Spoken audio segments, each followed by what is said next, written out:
Chagiga Daf Vez continues the Gemara's analysis of the Mishnah, which listed 10 or 11, depending how you hold, differences between the halachos of Truma and Karbonos as far as the halachos of Tuma and Tvila. The Gemara is going to discuss two of them. We're in the middle of discussing whether or not you're allowed to do Tvila of one kli inside another, and what the problem is with that. Why is that good for Truma but not for Kodesh? And then we'll move on to discussing that different uses have different statuses in the same kli. So the Gemara has said there's a machlokes between Rav Ila and Rava. What is the problem to do tefillah of one kli inside another kli for karbonos? We said for truma that's okay, for karbonos that's no good. Rav Ila had said the problem is that the weight of the inner kli presses on the outer kli and therefore water doesn't get between them. Rava said that's not a problem. The problem is we're afraid you may do it in a kli where the hole is too small and you don't have a connection in the minimum size to connect the water in the kli to the water out of the kli. Difference is if you're using a very large kli like a basket or a net, then you don't have that problem. So Gemara quotes that we wind up with a machlokes between Rava and Rav Ila. If you do a tefillah for karbonos, one kli inside a basket or a net, does that work or not? According to Rav Ila, it does not work because you're afraid the inner kli is pressing on the bottom of the outer kli. According to Rava, that does work because there's no problem of the hole connecting the two being too small. Now, the Gemara says that the basket or the net is a wall as far as the halachos of a mikvah is concerned. That's why you need to have a large opening in order for it to be okay. The Gemara just proves that from the fact that the water can seep between the holes in the netting or the holes of the basket, but it can also seep between holes in the ground. The ground has water seeps through it, and yet we don't say that a mikvah is considered to be connected to an underground river, and a mikvah has to have 40 saw. It's not enough the fact that through seepage it can connect to an underground stream. So now the Gemara quotes another halacha here about this. The Gemara says that if the outer kli is tamei, then there's no problem. And even if there is no opening, the size of a shofar sanod, which is the minimum size to connect the water inside the kli to the water outside the kli, even if you don't have that minimum size, if the kli is tamei, then it's okay.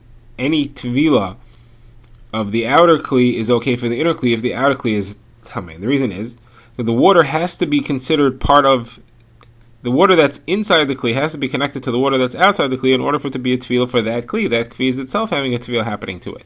Therefore, all the water is considered connected, even if the hole is too small to be a shear. Therefore, if you have another kli that's inside the outer kli, that's fine because the water in it is considered connected, even though you don't have a minimum size connection hole. So Gemara says, you can see this in the Mishnah. The Mishnah has strange wording. The Gemara is going to fix the wording so that it shows this halacha. The Mishnah says, if you have one kli filled up with other kelim, and you did tefillah, then it's tahar. The tefillah works, but if you didn't do tefillah, then you have to have a space of mixture between the two waters of at least a shofar sanod, which is a minimum size opening. The Gemara says, what do you mean if you didn't do tefillah, you have to have a space? You didn't do tefillah, that doesn't make any sense. The Gemara says if you didn't do tefillah means if you don't need this tefillah, that is if the kli is tahar, and you're not doing tefillah on the outer kli, then in order for the water inside the kli to be considered connected to the water outside the kli and therefore to the mikvah, it's got to be a shofar sanod. However, if you're doing tefillah to the outer kli at the same time, that's okay. The water is considered connected even if you don't have a space of a shofar sanod. Now the Gemara just wants to show this machlokes between Rava and Rav Ila as to whether you're allowed to do tefillah of another kli inside a basket or a net. That is a machlokes tanayim. The Gemara quotes a brisa where Abba Shaul says that works for truma but not for karbonos. That's like Rav Ila, that this is a problem for karbonos. And the Gemara says that the Tana Kama says no, it works for tefillah and for karbonos. That would be like Rava, that there's no issue here. Now the Gemara has a question, and that is very simple. You've showed me that this is a problem. You've explained the problem according to Rava. You've explained the problem according to Rav Ila. You haven't told me though why is the difference between truma and karbonos. So Gemara has a very quick back and forth to explain it.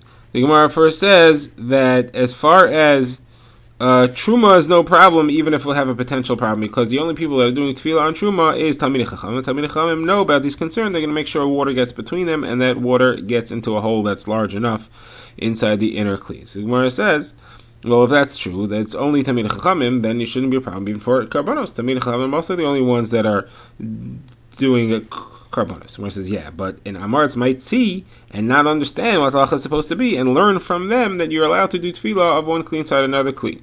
Gemara says, well, if you have that concern for karbonos, that concern exists for truma as well. So the Gemara says, that's no problem. If he's going to do tefillah like that for Truma, we just won't take that Truma from him. We will not take Truma from Amei Haaretz, because we're afraid that they did that. So Gemara says, okay, so let's not take Karbanos from Amei Haaretz either. And Gemara says, no, if you don't take Karbanos from Amei Haaretz, they're going to be upset at you. They're going to think that you hate them. They're going to end up eating it themselves. So Gemara says, then Truma also, if you don't take Truma from them, they're also not going to like it. They're not going to give you their Truma. Gemara says, well, that's not a problem. Let them not like us. They'll keep the Truma for themselves, or they give it to another Kohen who's an Am Haaretz.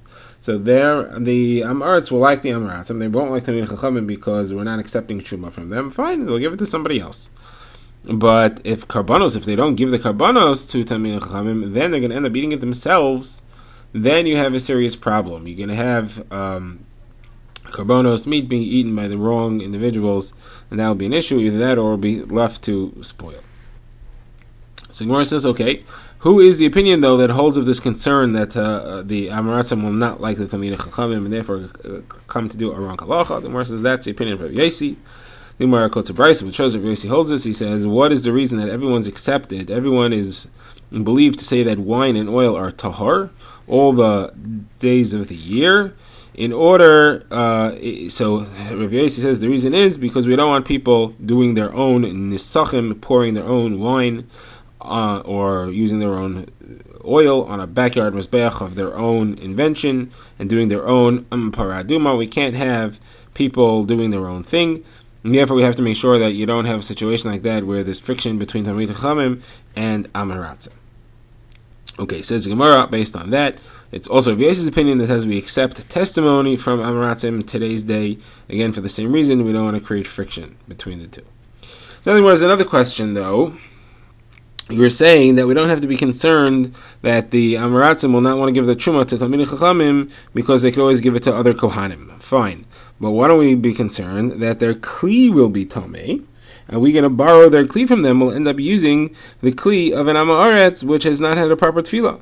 So in order for this to be a problem, one has to show that Talmidei Chachamim do borrow Kalim from Am Haaretz. And the Gemara introduces a lengthy brayso. It's a machlokes Beis Hillel and Shammai.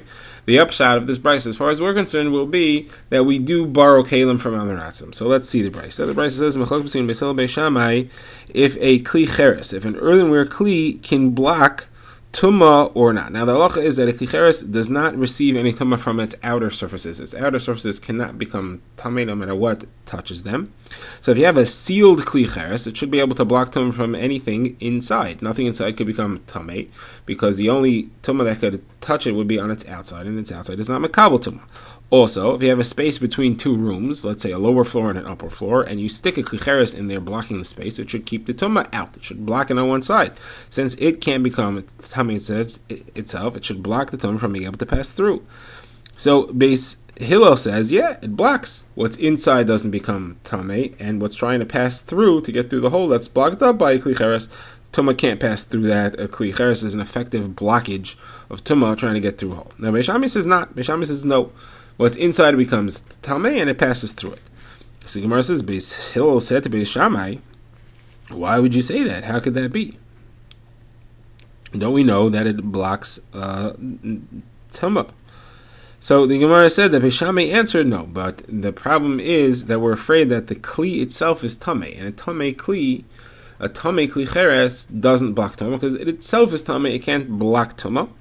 And the reason why we're afraid it's tamei because it may have been handled by Amei Haaretz, and Amei Haaretz, we're concerned that everything they handle becomes tamei. So the Gemara says, well, if that's true, then how could you be mitaher the food and drink that's inside the kli cheres? Because we have a brayso, so where even Beis Shammai agree that the food that's inside it is tahar, but it can't be mitaher anything else. It can't block anything else. So it can't get a tumah through, but the food that's inside the kli is okay. But how could that be? If the kli is tamei, the food that's inside it has to be tamei as well. So the Gemara says that Beis Shammai answers, when we're mitaher the food and drink that's inside it, we're being mitaher, that's only going to be used by the Am Haaretzim themselves. Them, we don't mind if they have the wrong halacha whether it's tamei or tahar, because they're all tamei anyway. So whether they think it's tamei or tahar doesn't make a difference. The problem is when Talmidei Chachamim are going to use it. Now Talmidei Chachamim aren't going to use the food of Amei Haaretz because they'll assume that it is tamei all the time. However, the kli we do borrow from them, and therefore we have to assume that the kli is tamei, and therefore that the kli doesn't block tumah from passing through. So that is going to be our source that we do borrow kelim from Amaratzim, therefore we have to know that they are tahar. But the Gemara continues here. The Gemara quotes the Brisa further. And Yeshua says, I'm embarrassed from Beis Shammai's words. How is it possible that we rule that the kli is tamei and what's in it is tar? He says, imagine if you have a woman who's kneading bread in an areva, in a big wooden surface, and the woman's tamei and the kli is tamei, but the dough that's in it is tahor, how can that be? Or if you have a cup that's filled with liquid, so the cup is tamei, but the liquid could be tahor, how's it impossible? It doesn't make any sense to have a ruling like that. So Brisa continues and says there was a Talmud from the Talmidim of Beis Shammai who said, I'm going to explain it to you. He said, okay, explain it to me. He said, it's like this.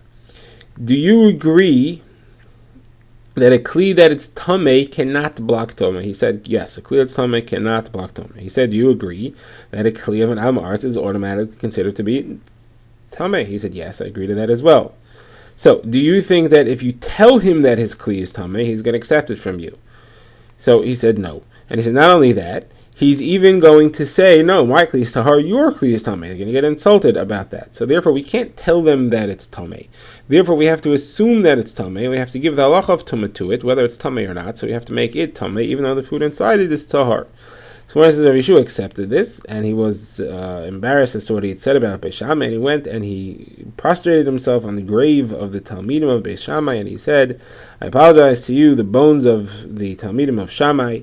If your halachos, which are hard to understand, are so clear and easily explained, then your clear halachos, certainly we must take seriously and consider them. The Gemara says that the teeth of Rav Yeshua were black the rest of his life because of all the fasting he did as tshuva and repentance for having insulted Beis Shammai in this way. Anyway, the Gemara goes back to its own discussion where it says we see from whether we do borrow kelim from Amaratzim, and if that's true, we should be concerned that they will not do tefillah properly. How do we allow them to get away with this tefillah if we're going to borrow and end up with an issue? So the Gemara says the answer is very simple. The answer is that when we borrow a kli from an Amaretz, we tovel it ourselves first. We borrow the kli in order to do tefillah. The Gemara says, well, that's true. So what was Beis Shammai's argument to Beis Hillel? He said that we have to consider this kli to be tamei, even though meikar din, it might be tahar, and we have to consider it to be tamei, and therefore rule that it doesn't block tumah, because we might borrow it from them. So let's consider it tahar, and when we borrow it, we'll put it in the mikvah. Why do we have to make a rule that it has the halacha of being tamei automatically? We'll just do tefillah. He says, no, the problem here is that they were discussing tumas meis. So tumas meis, you can't just do tefillah to be matayer.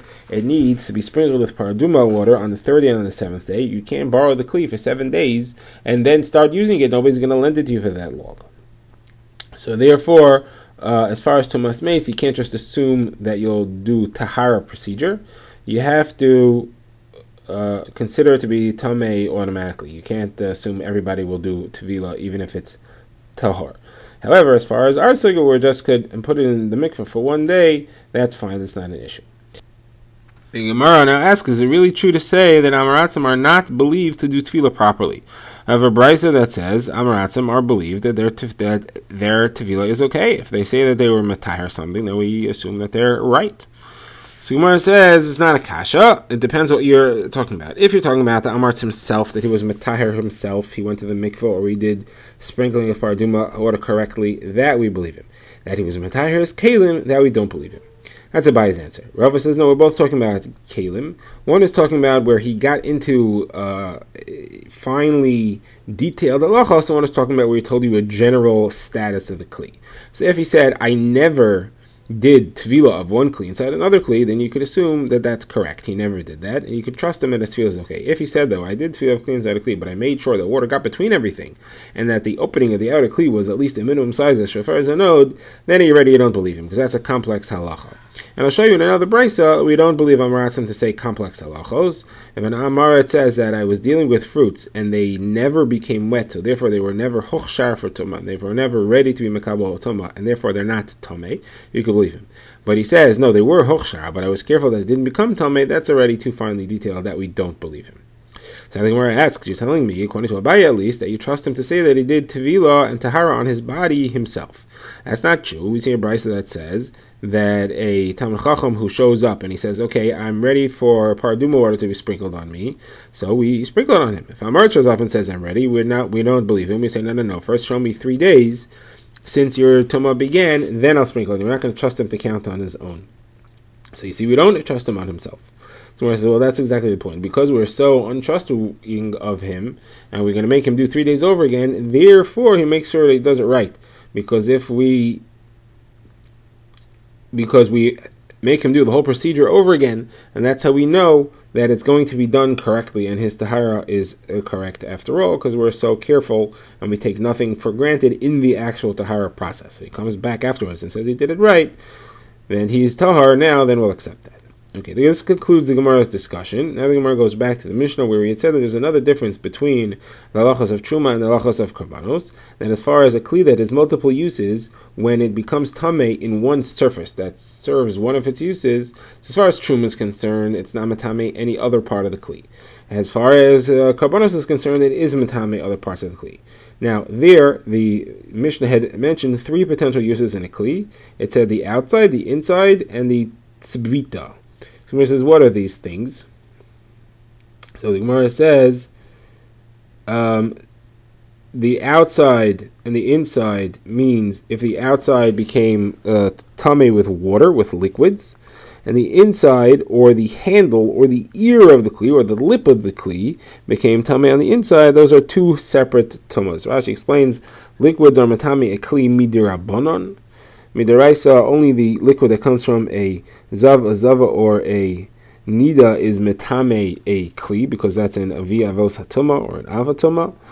Midarabanan, all liquids have that halacha and count as an avatoma, and therefore they can be metame a kli. Otherwise, liquids would not be able to be metame a kli, because a kli cannot become a sheni latuma, it can only become a rishon, it can only be mekabel tuma from the avatoma. So now the Gemara says, what's a base at tzvita? What does that refer to? So Gemara says 2 pshatim. Shmuel says that refers to the place that it's held, where you hold it, where you pinch your fingers on it, like it says vayitzbot la kali, like a pinch of toasted grain. Ravasi says in Rav Yochanan it refers to the place where people who are a bit finicky, their istiness, there they put their sauces or their food on a plate to have a special indentation in the plate where they keep their things. They don't want to keep it anywhere else. Now the Gemara says that we have a problem. This is a brisa that is contradictory. Gemara quotes a brisa brought by Rav Bibi, said in front of Rav Nachman. It says any kli has no separate halachos for its inside and its outside. If you're metame one use surface, it's metame all the uses and all the surfaces, whether you're talking about kachim of the mikdash or kachim of the gevul. So the Gemara says kachim of the mikdash means karbanos. Those are the kodesh things that are in the base of mikdash. Kachim of the gevul means the rest of Eretz Yisrael that refers to truma. So this opinion says there's no difference between karbanos and truma. So how does that fit with our mission that said there is a difference between karbanos and truma? So the Gemara says no. Maybe over there where it said that there is, that brisa said that you don't have separate surfaces concerning karbanos. Or for truma, that was talking about chulin shenasu al taharas hakodesh. That was talking about where it's not real karbanos, it's chulin, which we're keeping the pretend halachos of karbanos. By us, we're referring to real karbanos, and therefore we have a difference there. The Gemara says this reminded him of what we said on the daf yesterday, that in our Mishnah the first 6 halachos apply to chulin shenasu al taharas hakodesh, and the latter 5 halachos do not apply to chulin shenasu al taharas hakodesh; they only apply to real kodesh.